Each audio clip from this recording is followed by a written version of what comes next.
How does the physics engine shape the combat experience in Dark Times? Yeah, so physics is a really important part to Dark Times and the experience.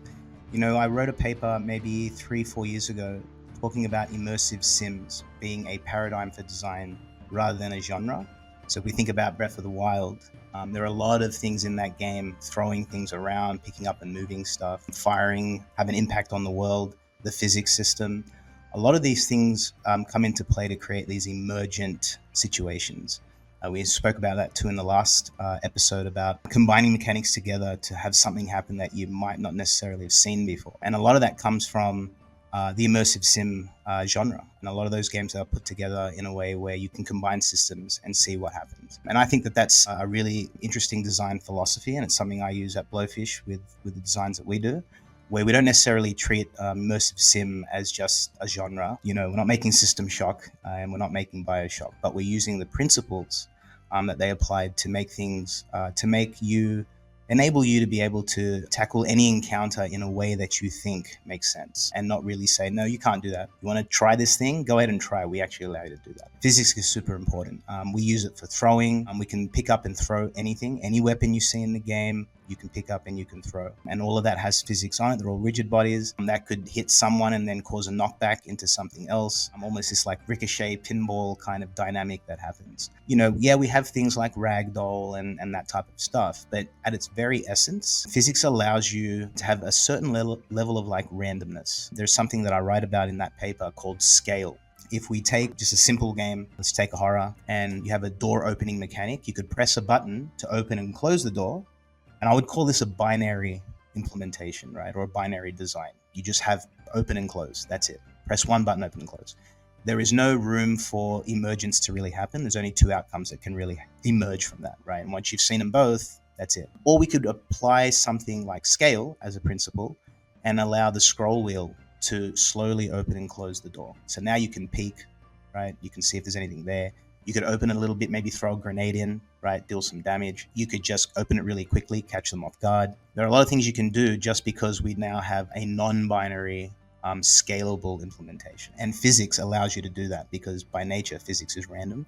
And you never know what the final kind of number is going to be, roughly this much. But that's why never two outcomes with physics ever is the same, right?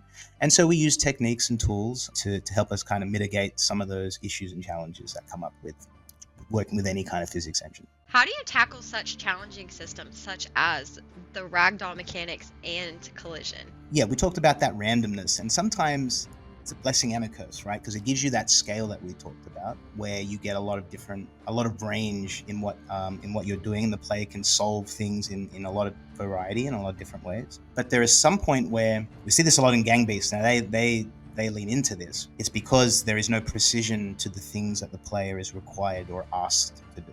It's leaning into the physics as randomness in that scenario. You could pick up someone, and where they land when you throw them doesn't matter too much, because a lot of the areas are quite large anyway. If you throw them roughly in that direction, you'll throw them into the spike, the spikes, or if you throw them into the lava. And so it really leans into the randomness by giving some forgiveness in some of those dead zones. But for us, we have a lot of precision. Like, we've really leaned in on combat, and we looked at, Souls-like experiences for the combat dynamics. We have parry, we have block, we have all of these things. When we look at that, we need some level of precision to the randomness, right? So now there's like conundrums here, because not only do we need to have some level of predictability to the physics, but then now we have to send that over a network, right? Being a multiplayer game. When we look at trying to make things a bit more accurate, we can use estimations, right? So just to give you an idea or an example of something, let's just think of this concept of magnets, right? We could have, let's say, an invisible magnet that you might not see in the game, and that magnet can draw something with physics towards it,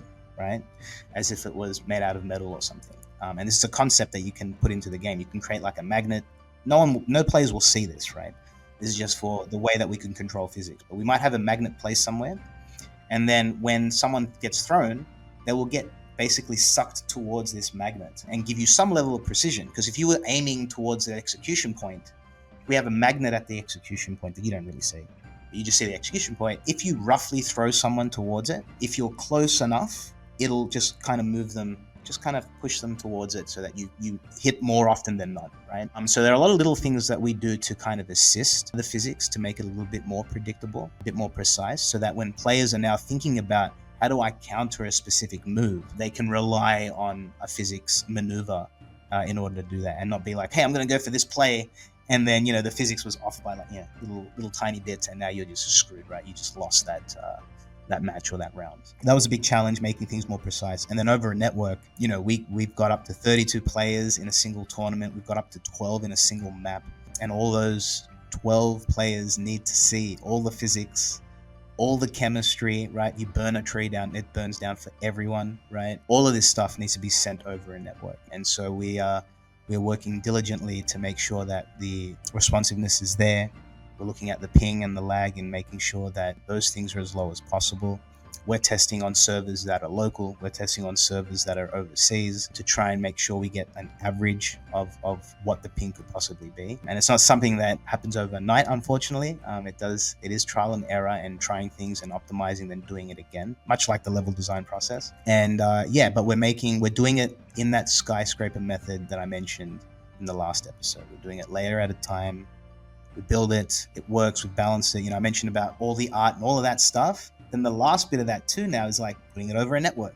And then we have to do the whole testing cycle iteration again to make sure it also now works over a network, And so, we're working really hard to try and get a version of this to people. And even if it's not fully complete and doesn't have a million maps or anything like that, we want to give you something that you can try out so that we can get feedback early on these things too, right? Because we've done a lot already and we want to make sure we get it to people as early as possible. We don't want to put out something that we're not happy with or it's not finished yet. And so a lot of this is going to be working hard to make sure the latency is as low as possible, and then putting it to the test in a real environment, right? And getting feedback from actual players. So we're doing work on it, but it doesn't end until we get into people's hands. How do mechanics like executions and environmental interactions enhance the brutality of combat? What makes that so unique to Darktimes? It's probably the thing that we push for the most, is making sure environment interactions not only enhance brutality, but also enhance the rest of the core pillars, right? Everything needs to feel the glory. You need to feel glory with everything, feel smart, mixing things together, right? That emergence that I was talking about. Emergence is good because it evokes the emotion of cunning, makes you feel smart when you combine things. You're like, whoa, this did this. And so that's a big part of it too. So, mechanics like executions and environmental interactions, those things all play into all the pillars, not just to enhance brutality. And so it's probably the most important part. And I would say the uniqueness is how we blend those things together to evoke all three of those emotions. If something that you do in the game does not evoke all three of those, it's probably something we're either going to have to do a bit more work on, or we probably just cut it from the game. You need to be able to feel all three. You might feel one more than the other in certain situations. You might feel more clever than brutal in some situations, but you'll always feel a little bit of each thing, because that's the flavor of Darktimes. Why does it take so long to get the combat right? What is your approach when it comes to balancing timeline expectations versus the quality of the product? It's still a question that it's as old as time. It's like the answer to life, right? It's a big one that it just never kind of, with creating any piece of art, you could basically go forever. There's always something you want to fix. And that's why we have sequels, right? That's why we have franchises. And it's something where, you ask any game developer and they'll say, we could keep making this perfect. And that's where at some point there needs to be basically a line. It's like this equilibrium line where you have enough stuff in there that the game is really, really good. And and it can be even great, right? And, there's like award-winning levels. But there are still things that make it even better that you just have to cut out and move to the next iteration of the game, right? And so for us, when we're approaching what goes into the game versus how much time we have, I'm very big on player experience. And to me, when you think about any experience, there's a beginning, middle, and an end to every experience, right? Every single one. There's a beginning, middle, and end.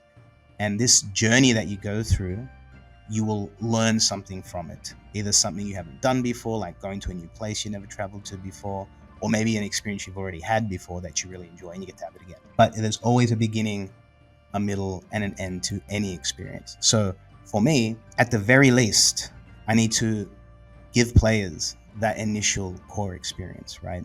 And to me, that's combat. If it's like me releasing Street Fighter without any fighting mechanics, and I just had all the characters, all the maps, the music and stages, and even the, ready, go, and everything, right? Timer counts down, but I could just move left and right, block, maybe jump. I don't think anyone, and it's still at the level of quality that Street Fighter 6 is at, right? It's got the accessibility of the controller, the new controls. It's got all the crazy graphics, right? Everything. I don't think that game would do well at all, to be honest with you, because it's a fighting game without fighting in it. So to me, it's really about that core gameplay loop of it's a match with really solid combat, and there will be a winner to that match. And within that match, there are a lot of things that can go right and a lot of things that can go wrong, and it's always going to be different every time you play it. And if we're able to capture that, the feeling of fighting in this arena with all of these mechanics, I think players are going to be happy with that experience. And the rest from there is content. Let's add in more maps. Let's add in more weapons. Let's add in more stuff, right? But if that essence is strong and at a very basic level, there is something there, then I think everyone's going to be happy. And that's really where we can make the big improvements that can make big impacts, right, on the overall experience and how we approach content moving forward. That's why it's very important to try and get at a very base level the combat, even in one map for people, so that they can play it and tell us what they think, so that when we add in more content, we're giving people more of what they want, right? And so, yeah, it's not about rushing anything out the door and just chucking everything in the kitchen sink into it. I think that's actually the wrong strategy. Miyamoto said that a delayed game, a rush game, is always bad. A delayed game is eventually good. Yeah. So I think if we take that into account, you rush, you throw everything in there, and nothing ever cooks. Right? You just rush it out the door. Everything is just going to be half-baked. But if you take your time with it, you can never really overcook a game, right? We spoke about that. You can work on it and perfect it because it's an art. It's an art form. And so that issue that you have with making food doesn't really happen, right, with art. So we can actually take forever if we wanted to. So time, we already know that rule makes sense. And so for me, it's just a rule of game development. I do think that if you rush it out the door, it's not going to be good. If you take your time, it'll eventually be good. And so that's what we need to do with it. I think combat is the most important thing. I think if anything doesn't impact combat in any way or doesn't enhance it in any way, and it just doesn't go on the timeline, right? And that's how we decide what we need to cut from the timeline expectation and what stays in. It's got to make all three pillars shine, and that all comes through really strong combat.